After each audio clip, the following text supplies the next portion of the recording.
الحكمة من يشاء ومن يؤت الحكمة فقد أوتي خيرا كثيرا وما يذكر إلا أولو الألباب. أشهد أن لا إله إلا الله وحده لا شريك له وأشهد أن محمدا عبده ورسوله الذي بعثه الله إلى الناس مبشرا ونذيرا وداعيا إلى الله بإذنه وسراجا منيرا. اللهم صل وسلم على سيدنا ونبينا وحبيبنا وشفيعنا وذكرنا ومولانا محمد وعلى آله وأصحابه وأتباعه واستنى بسنته واهتدى بهديه إلى يوم الدين. أما بعد. Saya bersama Al-Jurumi Muhammad Mustafa Hafizahullah Ta'ala, seterusnya ahli jawatan kuasa madrasah atau madrasah ini, ashabul fadilah, tuan-tuan guru, para ahli ulama, hadirin hadirat, muslimin muslimat yang dirahmati Allah. InsyaAllah pada malam ini kita sambung lagi perbincangan berkenaan dengan soalan yang ke-11. Apakah sumber penghayatan tarbiyah kerohanian? Ulama dan ahli kerohanian Islam sejati ialah mereka yang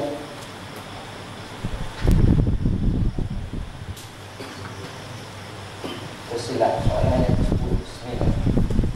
Surat 9. Apakah tujuan sebenar tasawuf? Tujuan sebenar tasawuf mengikut pandangan Syekh Abdul Hafiz Al-Ghazali Ali Al-Qarani daripada risalahnya Mabadi At-Tasawuf Al-Islami, antara lain beliau menyatakan tasawuf bertambah kuat jika kita mengamalkannya atau menjadikan ahli-ahli sufi sebagai contoh, sama ada dari sudut kepahlawanan atau kemuliaan bagi mengangkat martabat umat ini. Oleh itu kita tidak boleh menjadikan amalan-amalan khusus yang diamalkan oleh syekh mereka sebagai amalan yang diwajibkan ke atas orang ramai. Hal ini termasuklah keinginan bersendiri, tidak berkahwin dan beruzlah, yakni mengasingkan diri. Semua keadaan ini khusus bagi orang tertentu sahaja dan tak boleh diwajibkan ke atas orang awam. Di samping itu, keadaan yang khusus dan janji tak pernah diwajibkan kepada orang ramai untuk diamalkan. Hadirin hadirat, muslimin muslimat yang dirahmati Allah, daripada kenyataan pada perenggan pertama jelas menunjukkan tasawuf bertambah kuat jika pengamal-pengamalnya mengamalkannya dan kita semua mengikut contoh mereka. Semua ini adalah dari pelbagai sudut kepahlawanan. Dan tuan tengok macam mana ramainya tokoh-tokoh Islam dulu sampai kepada mutaati. Kita baca sejarah mereka, mereka ini adalah pelupuk-pelupuk kesucian. Kita ambil sejarah daripada zaman-zaman dahulu, termasuklah seperti, kalau pernah dengar nama antaranya Adibul Haramain, iaitu Qudai bin Iyad, antara orang yang juga berjihad fi sabilillah. Kita tengok sejarah Muhammad ibn Wasi' Al-Uzdi, macam mana dalam satu sejarah menyebut bila Qutaibah bin Muslim Al-Bahili, panglima tentera Islam, dalam masa nak perang berhampiran dengan Samarkand, dia tanya juga panglima tentera dia tanya sahabat-sahabat dia, mana dia Syekh Muhammad ibn Wasi' Al-Uzdi. Bila dia beritahu rupanya Syekh ni waktu itu sedang berada jauh daripada manusia, pandangan manusia, berhampiran kemahnya, sedang solat duha dan mengangkat tangan memohon ke hadrat Allah.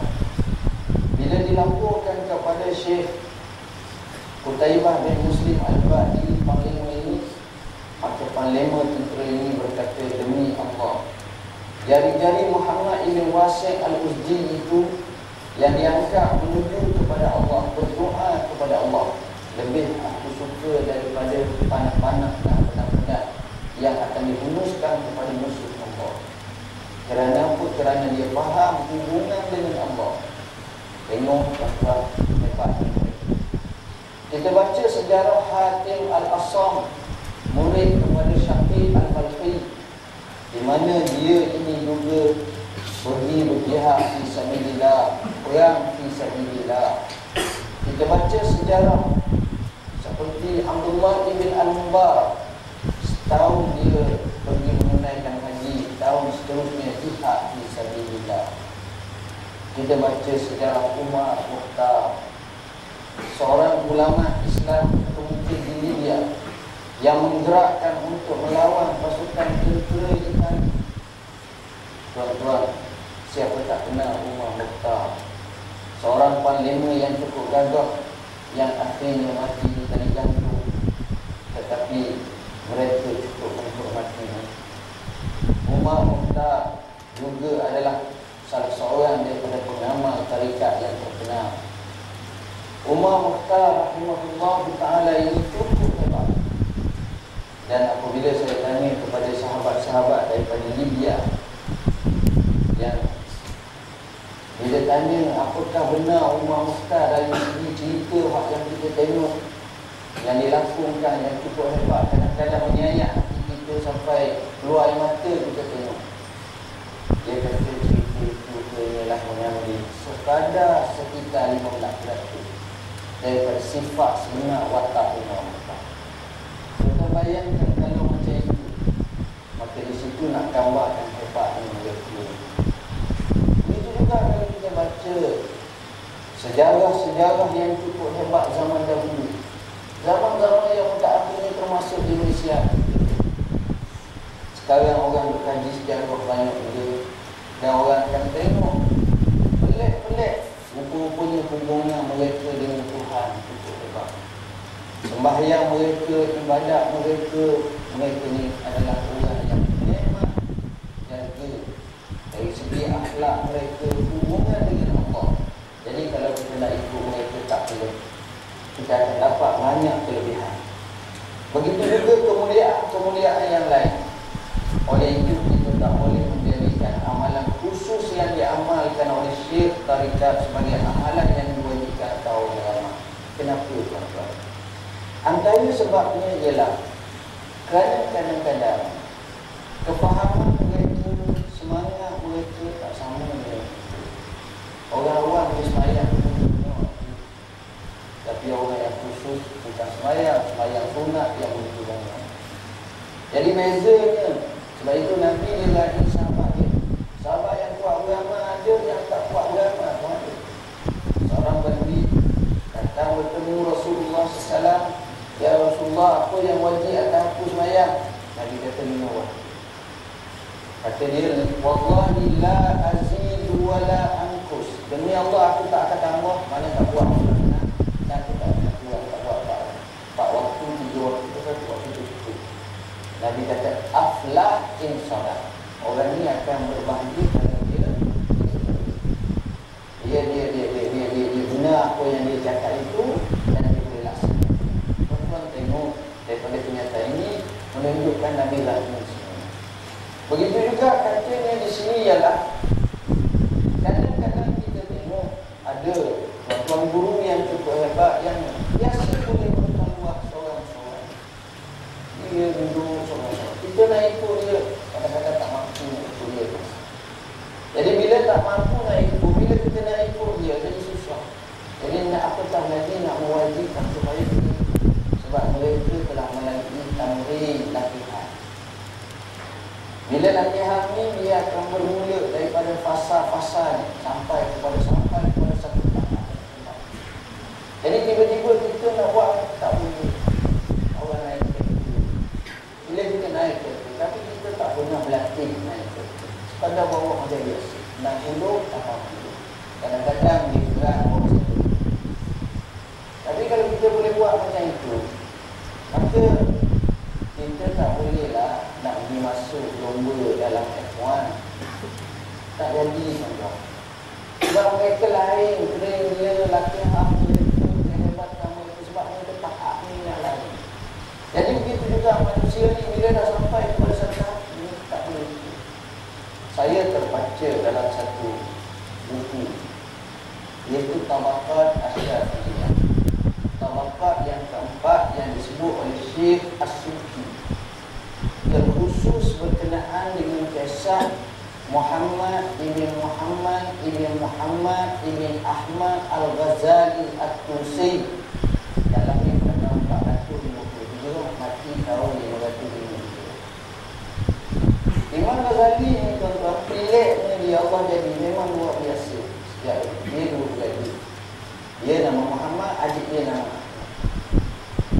Abah dia ni, kerana abah dia ni, abah dia orang Darwish, yang mereka kaedah yang terkata dua.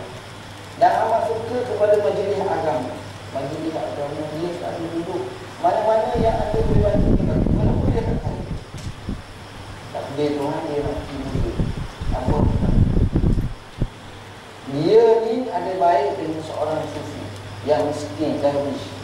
Dia bagi tahu kepada orang sufi itu, kalau aku mati, aku wasiat menjaga anak aku. Inilah bahagian kedua. Jadi orang sufi ni jaga. Bila jaga ni, tiba-tiba dia lah duit kat mana habis. Dia kata, dia panggil guru. Dia kata, wahai Muhammad dan Ahmad, kita duit tak ada.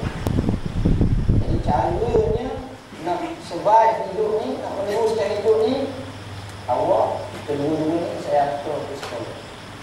Jadi sekolah tu ada binatang, jadi boleh lah itu. Jadi Imam Ghazali pun terpaksa di sekolah. Jadi pergi sekolah tu tujuannya nak meringankan hak tukang wali, tukang jaga tu, dan juga dan bukan kerana nak belajar sangat. Tapi akhirnya kata Imam Ghazali, talabna li khairillah fa'aballah illa lillah. Kami ni belajar ni bukan kerana Allah sangat mula tu, tapi Allah tak mahu melainkan nak kuliah tu supaya menjadikan Allah. Akhirnya dia menjadi orang. Imam Ghazali rahimahullah ta'ala, macam mana dia punya hebat.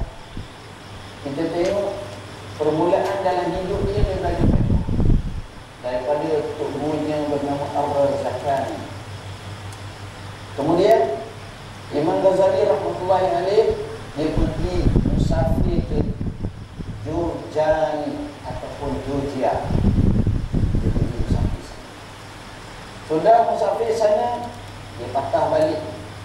Dia pergi ke Mekah, dia pergi ke Damsyik, dia pergi ke beberapa tempat lagi, ke Nablus, pergi ke Baitul Muqaddis, Baitul Maqdis. Dia belajar. Dia belajar cukup lama dengan tubuh dia yang terkenal, iaitu Imamul Haramain. Di mana Imamul Haramain puji anak murid Imam Ghazali dengan kata Imam Ghazali ini adalah bahrul murdaq, seolah-olah seperti laut yang melepas ruah panjang. Dan Imam Ghazali rahmatullahi alaihi, Allah jadi luar biasa dia ni. Dia punya ingatan kuat, dia punya pemikiran tajam. Dia baca apa benda dia faham. Dia faham dengan sepaham-faham ni. Jadi hak saya kita kata nak kata faham atau faham, tak ada. Dia faham semua, sehingga dia boleh buat satu bidang tu dan dia boleh menjadi pakih dan ahli. Bidang fiqh tak kurang daripada 4 kitab soal. Kitab Al-Wajih, Kitab Al-Wasi, Kitab Al-Wasi dan Kitab Al-Khulasah. Dalam bidang ilmu usul fiqh, dia kan Kitab Al-Mahfuz dan Kitab Al-Mustafa. Dalam bidang ilmu falsafah, falsafah ni tuan-tuan tahulah macam mana susahnya. Falsafah yang dia diberikan mahfilah sufia. Apa makna? Hubbu al-hikmah, cintakan hikmah. Dia boleh pandai dan dia boleh faham falsafah-falsafah berikut. Aristotle, dia Socrates, Aristotle, Plato, dia faham. Socrates ni tu berusaha. Ada pendapat kata dia Islam, ada pendapat kata dia ni mati ketika mana raja sana nak tak suka dia, suruh dia minum racun. Terpaksalah akhirnya dia minum racun, tak nak mati. Dia wasiatkan kepada anak murid dia, tolong bayar saya minta ayam seekor kepada jiran yang dia tolong bayar saya. Anak murid dia yang terkenal yang bernama Plato juga cara semanhaj sistem perbelanjaan cukup hebat. Anak murid Plato Aristotle pun sama. Ada orang kata mereka ni berpahaman monoteisme. Monoteisme ni bukan politeisme. Monoteisme ni maknanya fahaman kita tauhid la ilaha illallah. Ini satu pandangan untuk malam boleh buat kajian yang panjang ini. Jadi nak menggambarkan kepada kita bagaimana Imam Ghazali rahmatullahi alaihi dia faham dan dia boleh beza antara falsafah yang betul dan sesat. Dan ini dalam buku tahap buku falasifah apa dalam falsafah dan buku al-Mu'tazilun ad-Dhalal memang luar biasa. Sebab itulah tuan-tuan, Imam Ghazali ini memang amat luar biasa. Apa yang saya nak sebut ialah dia ni dalam hidup dia pelengah dunia. Bila dia pandang tapi pilih ni adik dia Imam Ahmad ni, Ahmad Al-Ghazali ni, dia ni sejak daripada dulu lagi minat kesufian. Jadi dulu lagi Imam Ghazali ni tebak pandang Ekoh Halim yang kawan ni minat kepada kesufian. Jadi dikatakan dia akhirnya terarah kepada sufi. Bila terarah kepada sufi, dia cuba nak mensufikan, mentasawufkan fiqh. Jadi fiqh tu yang sifatnya jaramik, beku, dia cuba untuk datangkan ruh syariat fiqh. Maka lahirnya kitab Ihya, kitab Minhaj Al-Abidin dan beberapa kitab yang lain. Jadi menariknya Imam Ghazali rahimahullah dalam fasa-fasa hidup dia menuju ke kesufian. Contoh boleh tasawuf. Yang pertama, walaupun dia hebat dulu, debat dia mesti menang. Hebat. Bila matinya tuan dia Imam Al-Haramain, maka Nizamul Mulk senang hati siapa. Depan panggil ulama semua, dia boleh jawab. Ini hebat. Orang yang hebat. Imam Ghazali rahmatullahi alaihi, satu hari dia masuk ke satu tempat. Dia tengok ada orang menyatu. Orang ni kata, qala al-Imam Al-Ghazali. Dia kata, maka dia pun lagi. Dia kata, aku tak boleh. Dan dia akhirnya menjadi orang yang zuhud yang sebenarnya zuhud. Artinya dia boleh jaga lagi diri dia lawan lagi. Dia mujahadah lagi. Kalau kita orang puji lagi lah. Muncul alhamdulillah. Dia beza tuan-tuan. Sebab itu saya kata, mereka ni sampai kepada tahap yang boleh amalan dia payah sebenarnya. Dari ini tuan-tuan, kefahaman ni tak sama. Kefahaman ni tak sama dan penghayatan pun tak sama. Saya contoh paling mudah. Kita tak pandang melukis tak pandang. Kita tengok lukisan orang ajak kita pergi ke balai seni lukis negara. Jalan Terwazak. Kita pun pergilah. Bila kita pergi, apa yang kita buat? Kita masuk pukul 8. Kita tengok. Lepas tengah keluar, minister. Sudah tak sudah? Tengok. Tapi kawan kita ni kaki lukis. Dan memang dia satu lukisan tak selesai. Pak Ali tak susah menyawa. Sebab apa? Sebab dia rasa lagi. Dia tengok sendiri. Orang tu dia buat gelap sikit. Masa tu dia dendam dia tinggi. Geram amarah dia lain. Sebab apa? Sebab dia telah menjiwai dengan seolah-olah dia boleh terkaya dengan lukisan tersebut. Lain. Kita tengok duit luar sana dia tengok lain. Sebab dia ada kefahaman. saya tak pandang mengaji Belanda. Tak tahu pun banyak. Kawan kita yang pandang mengaji Belanda, dia dengar orang mengaji Belanda, itu dia boleh kisah. Kita hukum kita perkara. Pertama nak pakaian. Kedua tak pecah. Ketiga mungkin dia punya tinggi suara, rendah tinggi suara. Tapi orang pandang lain dengan tangan-tangannya. Orang ni bayat, orang ni sikap, orang ni jihabkah, orang ni kena, orang ni ma'arif disokong betul, orang ni cara jawab dunia, orang ni pula macam Mustafa Rifa'i, orang ni pula macam Syekh Abdul Basir dia lari, orang ni pula kan sedap, kita tak tahu. Kita lupa halal mengerti. Ada apa yang orang kata orang yang saya nasi halal, kami kita tak boleh sebab kita tak faham. Jadi begitulah seterusnya orang yang faham. Bila tak faham, tak sama. Baik. Jadi sebab itu dalam hati kadang-kadang kita tak boleh nak mewajib keinginan tidak berkahwin. Ada orang dia tak kahwin, tak ada masalah. Sebab apa? Sebab dia berada dalam situasi diri dia. Sebab itu seorang ulama besar namanya Syekh Abdul Fattah Abu Waddah dalam Syria. Kita sudah saya dengar anak murid dia cakap, dia kata kalau dia mengajar dalam bab syurga, kita rasa macam masuk syurga tu. Bila mengajar anak tu, orang sedih. Kadang-kadang masa dia tengah baca-baca itu, kita tengok akak tu muka dia, kita tengok air matanya berjelinan dengan basah dan tengok orang lain dengan keadaan. Jadi ada orang nak kahwin tak ada masalah. Kita tak kahwin. Nak minggu kahwin motor kasih maka orang ini kena kahwin lah. Tapi ada orang tu memang tak, dia baca orang macam ni tak dalam situasi memang kita disuruh ikut sunnah, kita tak kalau yang tak mampu ni baik. Dan bermuslah yakni mengasingkan dia orang macam tu. Baik, semua keadaan ini khusus makhluk tertentu sahaja. Sebab itu tuan-tuan, kalau kita tengok dulu semayang malam kuat, kita tak boleh balik dulu nak semayang malam kuat. Maka kalau kita boleh buat macam tu, kita boleh buat 4 hari je. Lepas tu tidur. Malah semayang itu. Sebab mereka melalui tamrin latihan demi latihan. Kita banyak keadaan. Sebab itu bermula daripada awal. Sikit, akhirnya jadilah baik. Semua keadaan ini khusus bagi orang tertentu saja dan tak boleh diwajibkan ke atas orang awam. Di samping itu keadaan yang khusus dan ganjil tak pernah diwajibkan kepada orang ramai untuk diamal.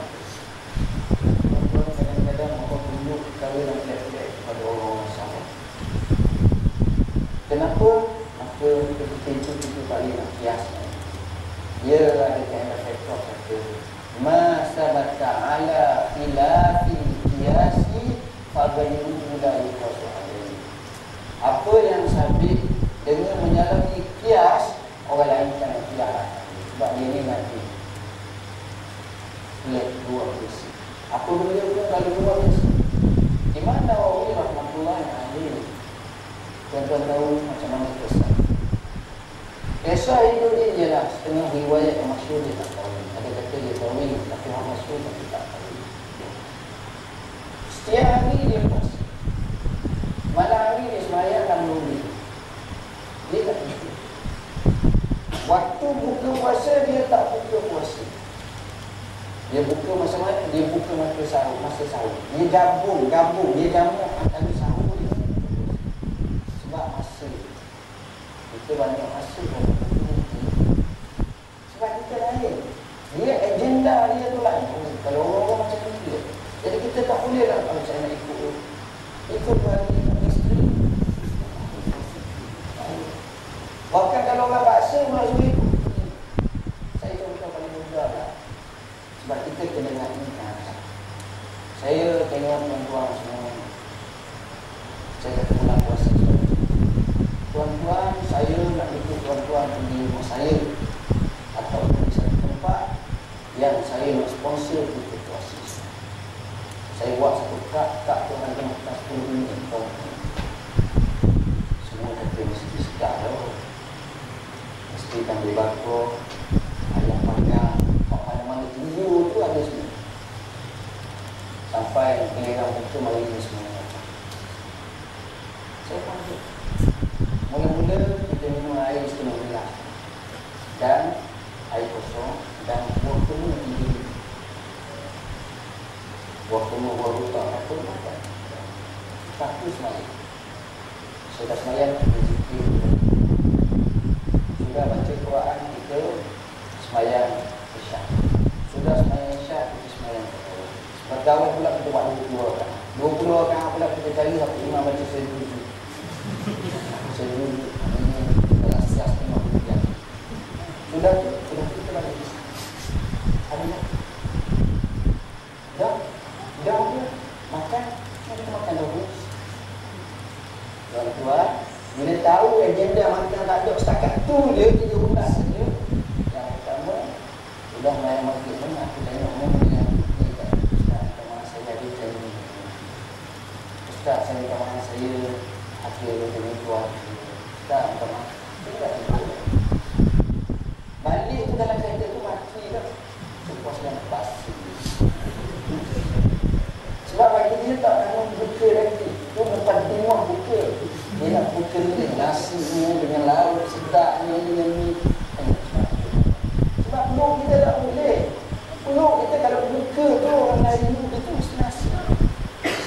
Mesti waktunya. Kalau tak boleh. Air pula mesti 4 gelas, 3 gelas.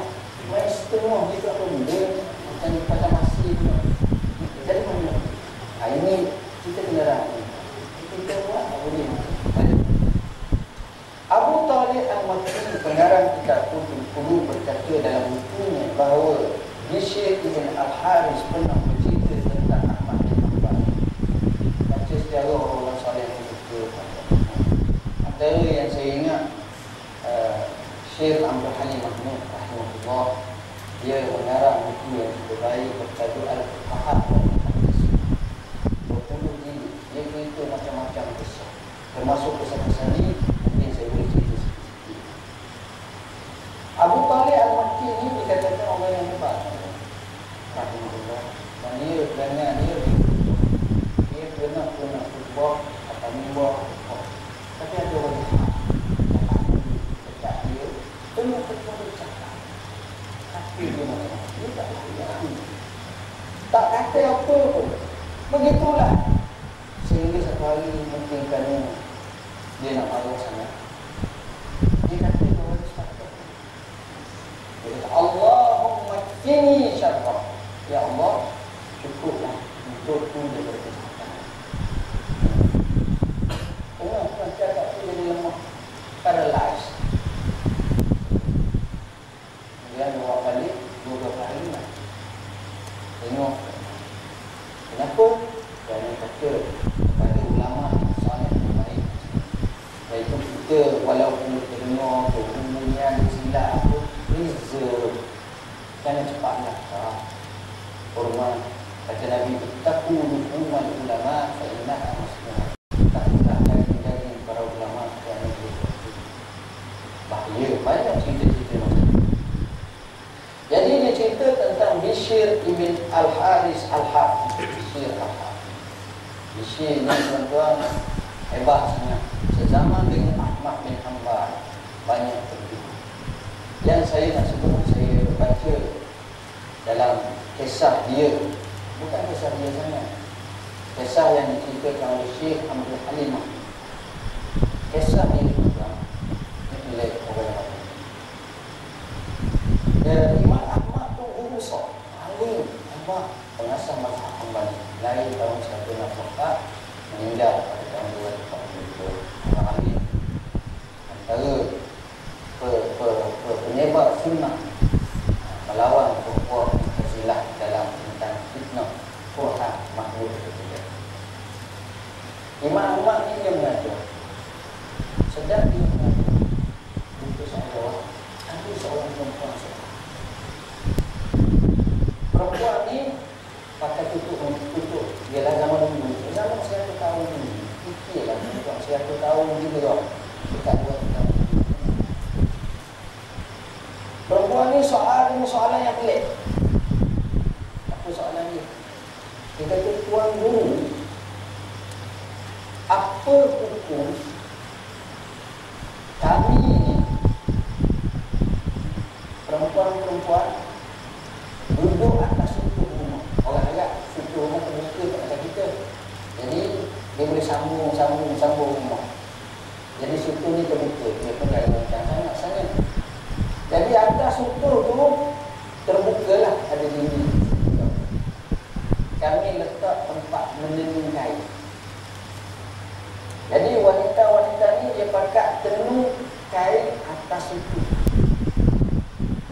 Kebetulan kami ni bukan orang kaya. Jadi bila nak menenun kain, kena menenun malam. Siang hari duk sibuk jaga anak, jaga suami, beri makan dan sebagainya, basuh dan sebagainya. Jadi malam tu sikit kerja. Jadi kami menenun. Nak tenun kain, kami tak dapat, tak ada apa ni, tak ada pintu. Jadi kebetulan rumah kami ni merupakan tempat laluan pasukan tentera Islam dari satu kamp kepada satu kamp yang lain. Jadi kerana tentera ni, kalau dia berjalan, dia tak berjalan kat kita, dia jalan ikut barisan. Seperti dan mereka ni bawa nyamuk. Apilah, kita dalam dunia dia.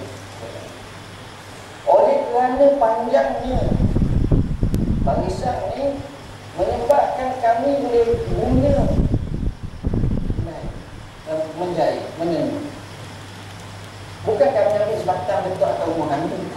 Kami tak minta pun, sekadar lalu je. Kami nak tanya tuan guru Syekh Imam Ahmad, apa hukum duit, harta, hasil yang kami makan tu halal ke haram? Orang lain tak lipat pun tanya halal. Tuan-tuan, Imam Ahmad bila dengar jawab soalan ni, dia tak jawab. Dia tak menunggu. Allah.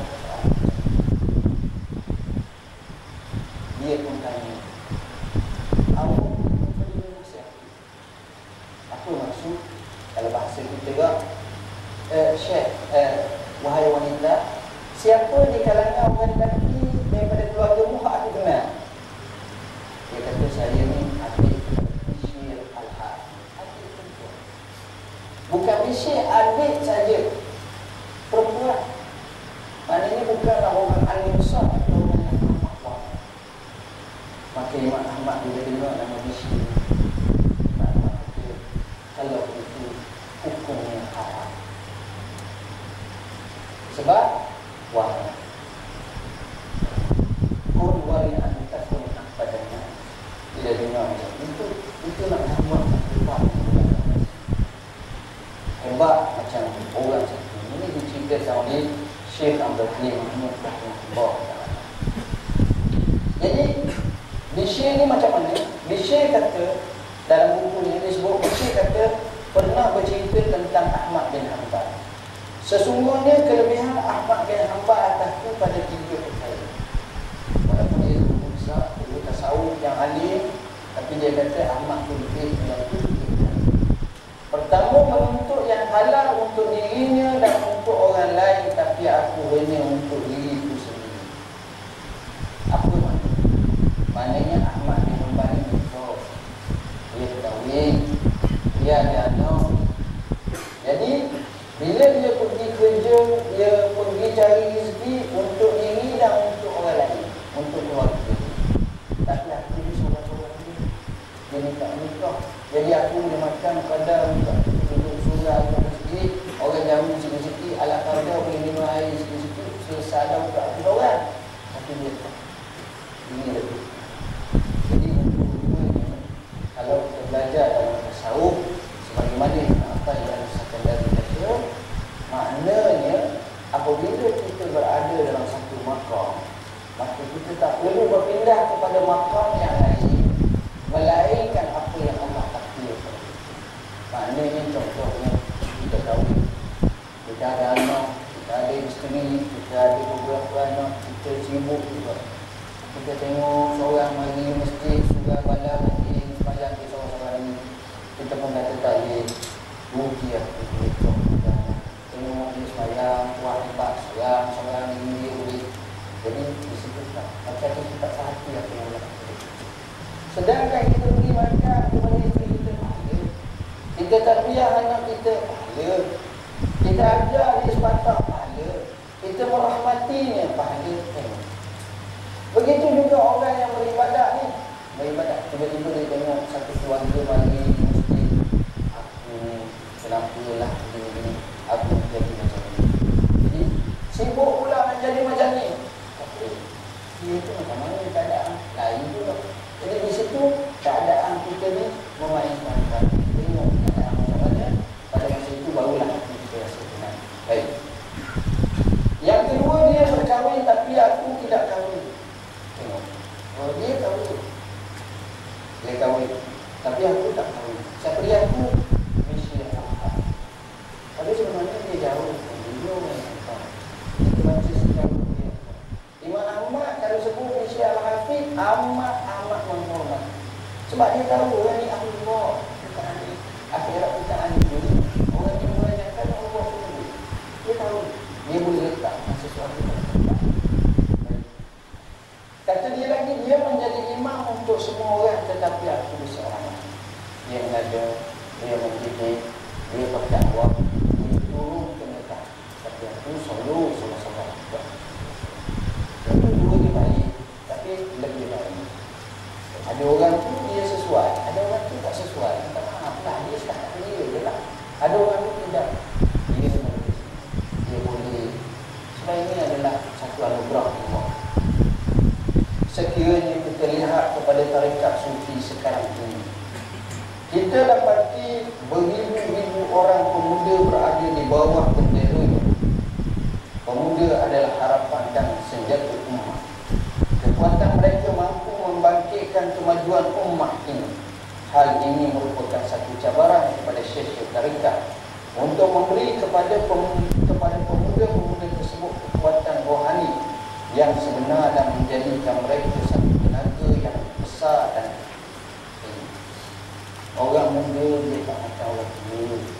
Orang tua banyak pantang larang, letih, musuh. Tapi orang muda, orang muda.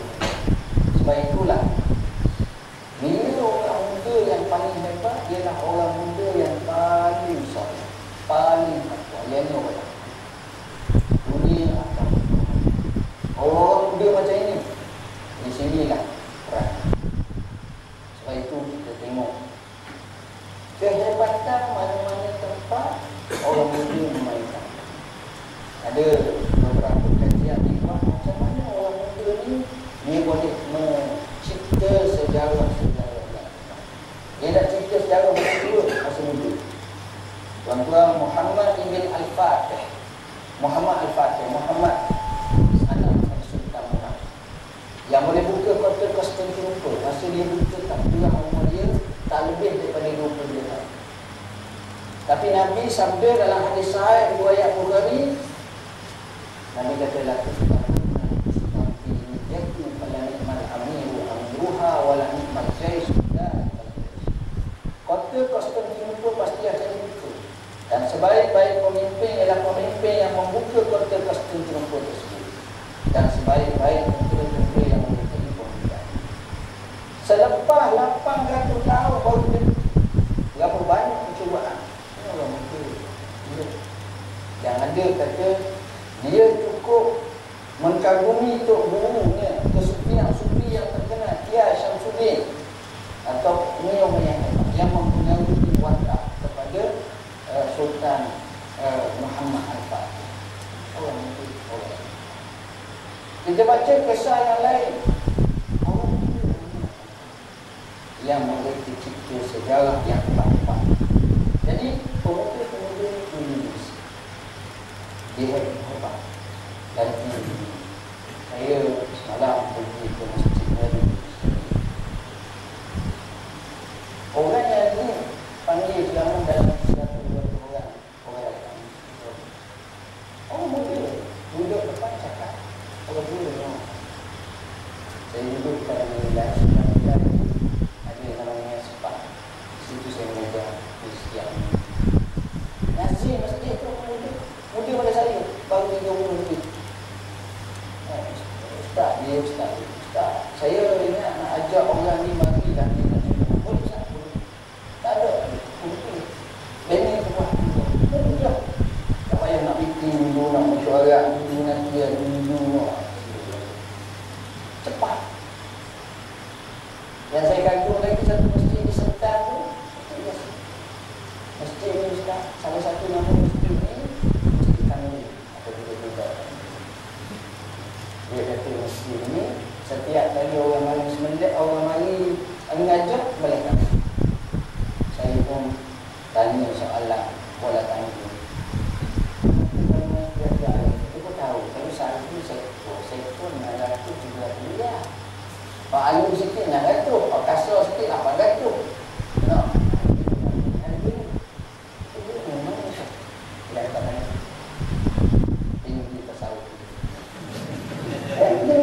Saya pun tak ada apa-apa.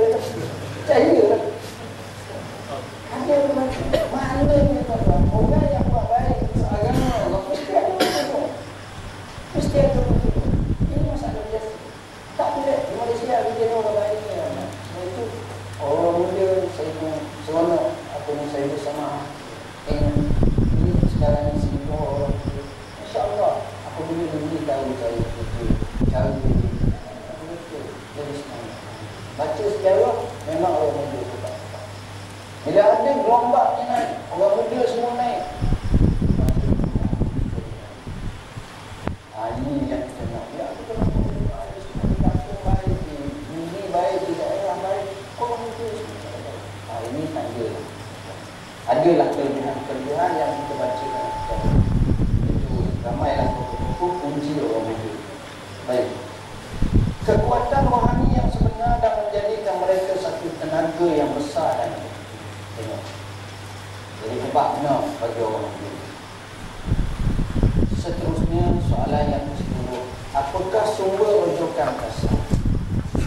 Ilmu tasawuf pada peringkat awal kemunculannya merupakan akhlak agama. Agama ini dia ada akhlak. Kita baca agama solat, di sebalik solat ada akhlak. Dia ada ruh, dia ada maqasid, dia ada asrar. Sebab itu Syekh Waliullah Al-Filawi dia karang kitab Hujjatullah Al-Balighah. Oleh itu maka secara tidak langsungnya sumber juga adalah daripada Islam. Tasawuf itu Islam. Ia merujuk kepada Al-Quran, kepada sunnah dan juga kepada keadaan para sahabat serta kata-kata. Ini bila orang zaman dahulu kita tengok zaman Nabi memang macam itu. Memandangkan para sahabat tidak melakukan sesuatu melainkan mengikut petunjuk Quran dan sunnah, maka sumber asasi bagi tasawuf sebenarnya kembali kepada Quran. Daripada kedua-dua sumber pertama tersebut, ahli tasawuf membentuk pandangan mereka berkaitan akhlak dan tingkah laku serta riyadhah amaliyah yang dibuat demi mencapai matlamat mereka dalam kehidupan bertasawuf. Al-Qusi dalam kitabnya Al-Lumat menyatakan, golongan sufi menitik beratkan tentang akhlak mulia dan berusaha untuk mempertingkatkan martabat mereka dengan amalan-amalan yang mempunyai kelebihan. Galakan. Dia belum boleh. Seronok kita tengok.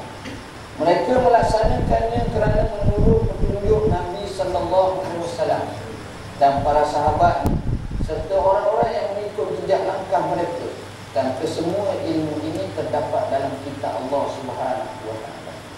Ya, Quran satu kitab menu. Orang panggil kitab lembaga, kitab usul, kitab hidayah. Tapi kitab tu kita tak boleh nak ikut, melainkan kita kena rujuk kepada Nabi. Bila kita rujuk kepada Nabi, maka Nabi ini sebagai menterjemah. Sebab itu Imam Syafi'i kata sunnah ni ada 3.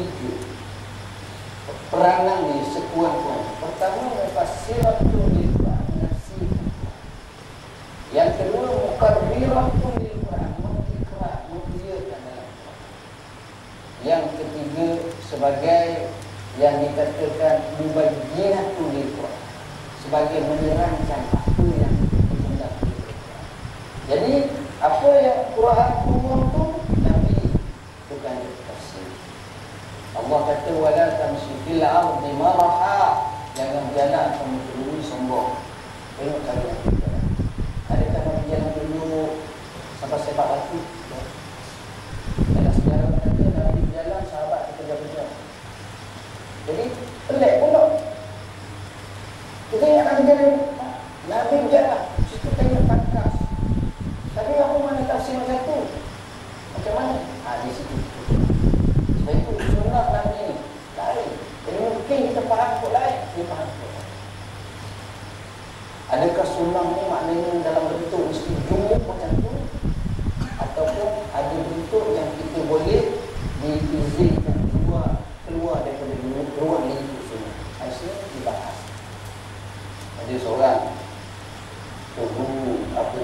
orang belajar sunnah Nabi, baru belajar sunnah, tapi faham. Dia belajar sunnah Nabi, dia pakai seluar, dia pakai duduk, hebat sangat tu. Sampai silap kawan-kawan kita mesti cerita sama-sama. Bila dah dia belajar sunnah yang hebat, dia nak buat ikut sunnah baru dah mampu. Satu hari kawan dia ajak dia makan dulu. Dia mengatakan, dia mampu scramble dia. Hatinya tu tak tahu. Kawan itu ajak dia masuk. Bila masuk, letakkan meja ni makanan, roti, ayam. Dia tengok belakang meja ni, dia angkat meja ni, dia pun kenapa ni kawan-kawan? Tidak. Nabi tak makan. Nabi makan duduk dalam keadaan kaki dia tergakak sebelah. Dan hak ni duduk, cara duduk macam itu, duduk sebagai duduk seorang hamba. Minta maaf, saya tersilap. Kata kawan dia. Maka kawan dia pun dengan kebijaksanaan yang ada pada ni, dia pun keluar rumah. Dia tengok muka tu, dia terajak. Aku muka aku terajak. Demi Allah aku kata, semua Nabi nak hal itu. Nabi naik kuda, Nabi naik keldai, Nabi naik apa ni, kuda mengikut nas yang sah. Jadi dia tidak sedih. Tuan-tuan, masalah ni macam akan meja ke, atau rumah ke, dalam rumah ke, atau pokok. Tak ada masalah. Yang ini yang kita nak, pertama nak makan baca Bismillahirrahmanirrahim. Yang kedua makan tangan kanan. Kita nak makan 3 jari. Kalau nasi berat, ini sudah kita seluruh tangan kan. Jadi di situ Bismillah. Dengan sunduk ke, dengan galpu ke, dengan sodek ke, dengan sunduk besar ke, apa benda. Masing-masing lah cara makan. Di situ kita faham. Maksud. Baik. Kemudian kata lagi daripada kedua-dua sumber tersebut, ahli-ahli tasawuf membentuk pandangan baik. Mereka berkaitan akhlak dan tingkah laku serta riadah amaliyah yang dibuat demi mencapai matlamat mereka dalam kehidupan bertasawuf. Al-Qusi dan kitabnya Al-Jamaah menyatakan golongan sufi memiliki beratkan tentang akhlak mulia dan berusaha untuk mempertingkatkan martabat mereka dengan amalan-amalan yang yang mempunyai kelebihan.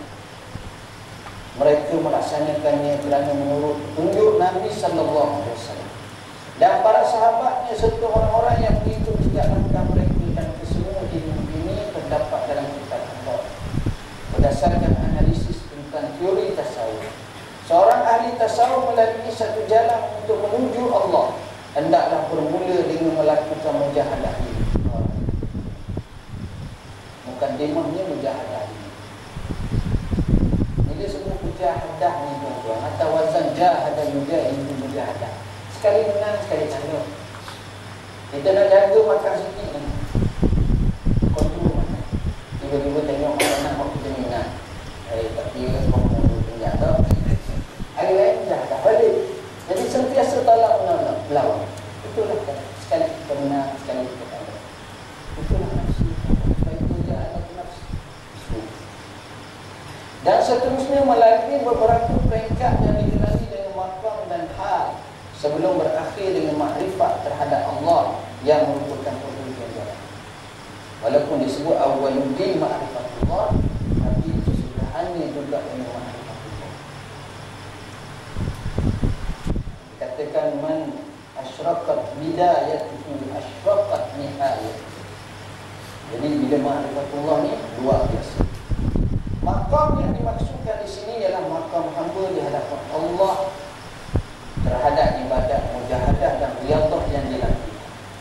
Contoh maqam di sini ialah seperti taubat, sentiasa taubat, sentiasa taubat, zuhud, wara', tawakal dan sebagainya. Sementara hal pula ialah apa-apa yang terletak di hati daripada kejernihan dan kesucian ingatan. Sebagai contohnya ialah muraqabah, mahabbah, khauf, yakin dan seumpamanya. Beza antara keduanya, antara maqam dan hal, maqam bersifat kekal dan tetap. Sedangkan hal pula ialah boleh hilang dan lenyap. Maqam berhasil dengan usaha, kemahuan, tetapi hal datang tanpa disengaja. Terus mayang buat, ini riyadhah. Kita ibadat. Tapi kadang-kadang bila kita ibadat, nanti kita tak rasa apa. Hari yang lain kita ibadat sikit dia, tapi kita rasa kesempurnaan. Kita yang sama. Sebab hal pada masa itu. Tapi makamnya mayang-mayang lah. Ibadat lah. Padahal dia rasa sempurna. Makam ni kenapa? Macam contohnya kita di Mekah. Kita di Mekah, kita semayang di masjid haram tu. Semayang, zikir. Apa-apa zikir sudah, semayang, subuh, kita pulang hari, kita mau makan sana, macam tu. Kadang-kadang berasa, kadang-kadang kadang-kadang hari kita lain pula. Tak kira. Ini tak kira orang. Kali itu orang miskin tak kira orang yang kira. Orang kira sih, Allah kita ni tak ada itu cukup luar biasa. Maqam terhasil dengan usaha dan kemahuan, tetapi hal datang tanpa disengaja. Mari dengan keadaan sifatnya Allah. Bagi Allah yang cepat. Menurut ahli tasawuf sunni, sumber rujukan mereka dalam tasawuf ini terdiri daripada Quran, Sunnah dan amalan para sahabat serta dan sebab itu mereka dalam hidup banyak dari Quran, banyak dari Quran. Dia sebut satu baik. Antaranya Ibn Qayyim dalam kitabnya Madarij Salik, antaranya Imam Syafi'i dalam kitabnya Salah Syafi'i. Dia ada lagi sebut lagi. Imam Ghazali sendiri pun rahimahullah dalam banyak kitab ini dia sebut lagi. Tengok ini kata tadi. Dan dari itu dia tak faham macam kita faham, dia faham jauh lebih. Satu sama dari segi bahasa ke, dari segi maksud ke, dari segi mereka ni cukup hebat. Yang kedua, kadang-kadang kita terlepas pandang bila kita tengok tokoh-tokoh ni, kita rasa tokoh-tokoh ni dia tertentu dalam kitab ni. Macam kita sebut Imam Syafi'i. Kita kata Imam Syafi'i ni tokoh bekoh ya. Tidak, tidak. Dia boleh semua. Orang-orang macam ni, contoh ialah dia fakir dan fakir, tapi dia boleh semua. Dalam kelebihan yang saya cuba rojok banyak, Imam Syafi'i kita ni, kalau orang tanya dia nak suruh tafsir Al-Quran, orang akan tengok seolah-olah dia sedang boleh menggambarkan macam mana Quran itu diturunkan ketika itu kepada kepada Nabi SAW dan para sahabat. Macam itulah, Syekh, awak gimana dah cipil sangat besar dan hebat dulu tapi kalau kita tengok Syekh, dahsyat sungguh masuk ini sebut satu-satu sebab dia boleh gambar balik. Dan Imam Syafi'i ini yang lebih hebat daripada itu juga, dia baca Quran dia menangis. Dia baca Quran, orang dengar dia baca Quran menangis. Abu Bakar hebat kita. Pak hebat ni kalau dia baca kita menangis. Apa hebat lah kita ni. Dia orang lain dengar dia baca dia menangis. Orang lain dia menangis. Sebab dia baca apa? Dia baca dengan hati. Dia baca dengan iman. Dia baca dengan takwa. Dia baca dengan khasnya Allah. Dia baca. Orang macam ni luar biasa. Sebab itu, bila disebut macam tokoh-tokoh ni, dia lain daripada yang lain. Faham dia lain, cara dia lain, ilmu dia lain, kehidupan dia lain.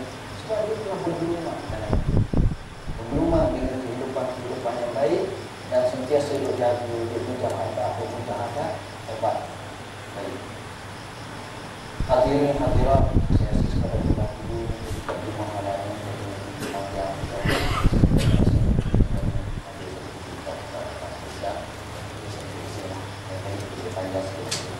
Aku tahu sahaja wassalamualaikum warahmatullahi wabarakatuh.